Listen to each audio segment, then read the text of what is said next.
महुआ से तेज प्रताप आगे चल रहे हैं। लालू यादव के दोनों बेटे अपनी अपनी सीट पर आगे चल रहे हैं। महुआ से तेज प्रताप आगे चल रहे हैं, राघोपुर से तेजस्वी यादव आगे चल रहे हैं। ये बड़ी खबर आ रही है।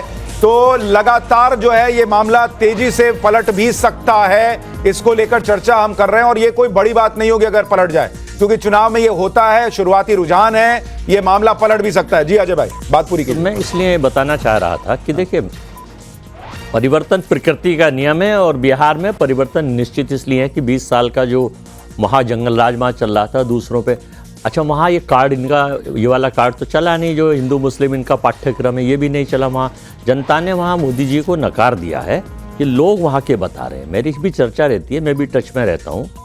और उसके बाद अब जो आ रहा है रुझान, लोग चाहते हैं कि युवा प्रधानमंत्री बने, युवा मुख्यमंत्री बने।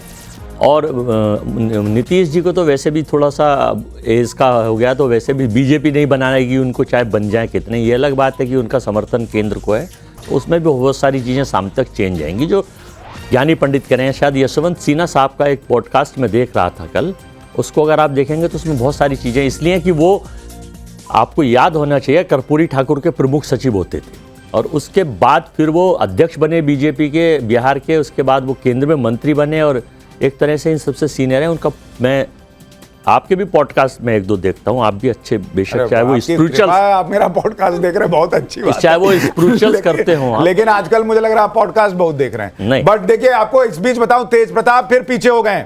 तेजस्वी यादव ने लगातार बढ़त बनाई हुई है, लेकिन तेज प्रताप पीछे हो गए। रुझानों में लोक जनशक्ति पार्टी का प्रदर्शन बहुत शानदार नहीं दिख रहा। जिस तरह से उन्होंने लोकसभा में परफॉर्म किया था वैसा नहीं किया, लेकिन उनके प्रवक्ता का कहना है कि उनके 6 कैंडिडेट जो है वो रुझानों में आगे हैं। और जो वोट नहीं कटा है एनडीए का, मतलब एलजेपी का वोट ट्रांसफर हो रहा है, वो भी उनके खाते में गिना जाना चाहिए कि वो पूरी टीम गेम में जो है वो अपना कंट्रीब्यूशन दे रहे हैं, ऐसा माना जाना चाहिए, उनका कहना है। जनसुराज से मनोज जी हमारे साथ जुड़ गए हैं। मनोज भाई, 5 सीटों पर जनसुराज आगे है, आपके पास क्या है रुझानों को लेकर, क्या आंकड़े हैं आपके पास? तो बिल्कुल सही, अभी तो इनिशियल रुझान है। अब देखिए आगे आगे होता क्या है। तो कई जगह होती है, कई क्षेत्र होता है जहां पे इनिशियल वोटिंग ज्यादा होती है, दूसरे क्षेत्र में दूसरे पार्टी को ज्यादा पड़ती है। तो अभी देखने की बात यह है कि अभी अच्छा इनिशियल है, शुरुआत है, सबसे कुछ सही चल रहा है, लेकिन अंत तक आते आते बहुत कुछ इसमें बदलाव होने वाला है, जैसे कि हम लोग पिछला चुनाव का ट्रेंड देखते आ रहे हैं। तो इनिशियल रुझान है। चलिए, प्रजातंत्र का एक त्योहार, एक पर्व है, बहुत खुशी की बात है कि इस बार जनता ने जम करके वोटिंग की है। लेकिन पीके जो है, प्रशांत किशोर जो है, मनोज भाई, वो ये कह रहे थे कि भाई मतलब मैसिव जो है वो सीटें आएंगी जनसुराज को। अब अगर आप 5 पर हैं तो फिर पीके की क्रेडिबिलिटी पे भी सवाल उठेंगे कि भाई कहां आप कह रहे थे 150, 140, कहां 5, कोई मेले नहीं है। नहीं, उन्होंने कहा था या तो अर्श पर या फर्श पर। उन्होंने कहा था 150 से ज्यादा आएंगे सीटें या 10 से कम आएंगे, उन्होंने ये सेंटेंस कहा था। तो अभी देखना है कि परसेंटेज ऑफ वोटेज कितना आया।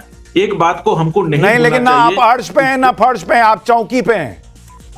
और चौकी भी बहुत छोटी है, उसका पाया कटा हुआ है। अब ठीक है सर, अभी शुरुआत है, देखिए क्या होता है आगे आगे अभी।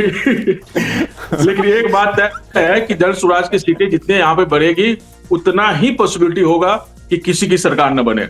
तो इस बार जनसुराज के एंट्री से बिहार में देखिए कितनी राजनीति में खलबली मची है। ये भी हमको नहीं भूलना चाहिए कि 243 सीटों पे जनसुराज का नॉमिनेशन हुआ। मुझे ये बताइए, अगर आज जब आप ये देख रहे हैं नतीजे, आपको लग रहा है अगर प्रशांत किशोर चुनाव लड़े होते, एक मैसेज गया होता कि भाई ये आदमी जो है वो सीरियस है, वो लड़ के दिखा रहा है कि मैं जो है वो उनसे टक्कर लूंगा, तो ये 5 नहीं शायद 15-25 भी हो सकता था?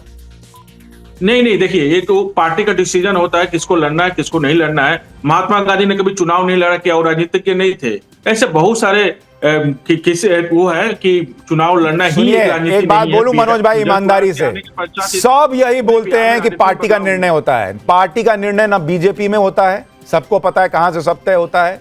पार्टी का निर्णय ना कांग्रेस में होता है, सबको पता है कहां से तय होता है।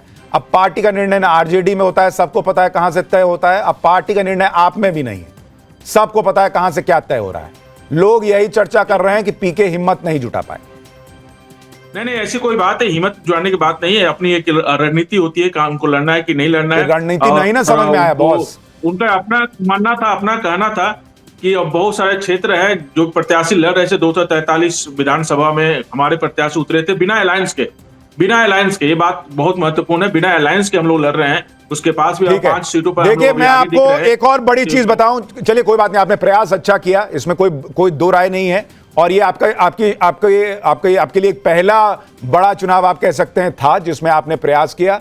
मुझे पर्सनली लगता है पीके को लड़ना चाहिए था, पर मेरी राय मायने नहीं रखती। आप लोगों की अपनी पर्सनल राय मायने रखती है, पब्लिक की राय मायने रखती है। और मुझे उम्मीद है कि आप आगे और इसी तरीके से लगे रहेंगे तो बेहतर करेंगे। लेकिन इस वक्त बड़ी खबर यह है कि 243 में से 233 सीटों के रुझान है। एनडीए अपना परफॉर्मेंस बेटर करती दिख रही है पिछले बार के मुकाबले। 132 सीटों पर एनडीए को बढ़त है, लेकिन सिंगल लार्जेस्ट पार्टी इस वक्त बीजेपी है।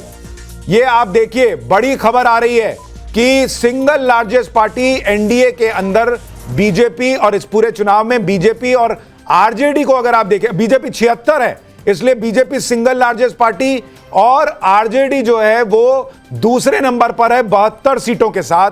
और बीजेपी के लिए अगर आप देखेंगे तो यह बहुत बड़ा गेन होगा अगर यही ट्रेंड कंटिन्यू करता है, क्योंकि बीजेपी पिछले बार से कम सीटों पे लड़ी है और उसका जो स्ट्राइक रेट है पिछले बार से बेटर हुआ है। जेडीयू जो है वो 54 सीट पर है, उसने भी अपना स्ट्राइक रेट थोड़ा बेटर किया है, लेकिन उसकी बड़ी वजह माना जा रहा है कि एलजेपी चूंकि साथ में है, वोट नहीं कटा है नीतीश कुमार का, इसलिए जेडीयू जो है वो बेहतर करती दिख रही है। लेकिन बीजेपी ने 101 सीट पर लड़कर अगर 76-80 सीटें हासिल करती है वो, तो ये बहुत बहुत बड़ा गेन होगा बीजेपी के लिए, और सिंगल लार्जेस्ट पार्टी वो बनने जा रही है अभी शुरुआती रुझानों में। अमित कुमार, क्या सिंगल लार्जेस्ट पार्टी का भी सीएम नहीं होगा? नहीं, देखिए, अगर उस लिहाज से देखिए, अगर ऐसा होता है तो आपने महाराष्ट्र में भी देखा कि इतनी बड़ी जीत के बाद ऑटोमेटिकली वहां पर बीजेपी ने अपनी सीएम को दिया। लेकिन मुझे लगता है कि बिहार की राजनीति थोड़ी दूसरी है। बिहार में जब पहली बार भी नीतीश कुमार को जब आगे बढ़ाया गया था तो उस वक्त भी सबसे बड़ी पार्टी के तौर पर उस समय जो नंबर्स थे दोनों एनडीए में वो बीजेपी के पास ज्यादा थे, लेकिन इसके बावजूद बीजेपी ने नीतीश कुमार को बड़े भाई की भूमिका दी। तो मुझे लगता है कि बिहार की जो राजनीति है उसमें नीतीश कुमार भले ही नंबर ज्यादा होगा, इसके बावजूद मुख्यमंत्री का जो पद है वो नीतीश कुमार के पास ही जाएगा, जो मुझे लगता है, और ये लगभग तय भी है। तो उसमें बहुत ज्यादा कोई बदलाव होगा नहीं। लेकिन क्योंकि पार्टी जो पूरी है और वहां पर जो बीजेपी और जातीय समीकरण है, और दूसरी बात उनको पता है कि नीतीश कुमार भी मुख्यमंत्री का पद छोड़ने नहीं जा रहे हैं, भले संख्या कम हो। उनके पास पिछले 20 साल में हमने देखा है कि गठबंधन भले ही बदलता रहा, लेकिन मुख्यमंत्री नीतीश कुमार ही रहे। हालांकि नीतीश कुमार इस बार छोड़ने वाले नहीं है, ये भी तय है। और इस बार बीजेपी भी जो प्रयास दूसरे राज्यों में किए वो यहां पर प्रयास करने नहीं जाएगी। मुख्यमंत्री तो नीतीश कुमार ही होंगे, भले उनके नंबर कम हो। ठीक है, अजय भाई आपको जोड़ना चाह रहे हैं? देखिए, एक ही टारगेट था बीजेपी का शुरू से, महाराष्ट्र। अच्छा, एक बात सुनिए पहले, आप इतना एनर्जाइज्ड रहते हैं, आज इतना लो क्यों है? नहीं, मैं लो बिल्कुल नहीं हूं। तो थोड़ा एनर्जी से बोलिए, लग ही नहीं रहा कि अजय जी मैं लो बिल्कुल नहीं हूं। ठीक है, मैं ये बता रहा हूं कि मन की बात जुबा पर आपके आई गई। आप अभी कह रहे थे ना कि भाई सबसे बड़ी पार्टी है तो बीजेपी को बनना चाहिए। नहीं, मैंने ये नहीं कहा बनना चाहिए, मैं रिपोर्टर से पूछ रहा हूं कि उनके सोर्सेज क्या बोलते हैं, उनकी जानकारी क्या है, ऐसा हो सकता है। देखिए, ये तो शुरू से इच्छा थी और शुरू से रणनीति थी, और सारी रणनीति अभी भी यही होगी कि बीजेपी ही चाहेगी। कि ये अलग बात है कि केंद्र में समर्थ होने की वजह से वो कोई चीजें बदल दे, लेकिन उनकी इच्छा यही है कि किसी भी तरह से वो महाराष्ट्र रिपीट हो, ये इच्छा है उनकी, और यही यहाँ होने जा रहा है। ये अलग बात है कि वो 13 सीटों का समर्थन है। अगर वो चाणक्य ने अपनी नीति चल दी, हो सकता है 2/3 उन्होंने अपने ऑपरेशन लोटस में ले लिए, तो फिर सारा ही सिचुएशन चेंज हो जाएगा। ये भी चल रहा है वहाँ राजनीति में, सारी संभावनाएं हैं। सुजाता जी, मुझे नहीं लगता कि ऐसा कुछ भी होगा, क्योंकि नीतीश कुमार जो फैक्टर है ना, वो जैसे खाने में नमक होता है वही नमक है नीतीश कुमार। तो नीतीश कुमार आप मत भूलिए कि वो किसी भी वक्त पलट भी सकते हैं अगर ऐसी कोई स्थिति आई तो वो महागठबंधन भी उनके लिए दरवाजे खोल के रखा हुआ, क्योंकि ये पूरा चुनाव में आप देखिए सबने सब कुछ कहा, अपने मुद्दे आगे रखे, लेकिन नीतीश कुमार पे किसी ने उंगली नहीं उठाई। नीतीश कुमार मुख्यमंत्री बनेंगे या नहीं बनेंगे, ये भी चुनाव का एक मुद्दा था। तो मुझे नहीं लगता है कि बीजेपी अपनी, चाहे वो उसको सीटें ज्यादा आए या कम आए, जेडीयू आगे रहे या पीछे रहे, बड़ी पार्टी बीजेपी बन के उभरे या जेडीयू, और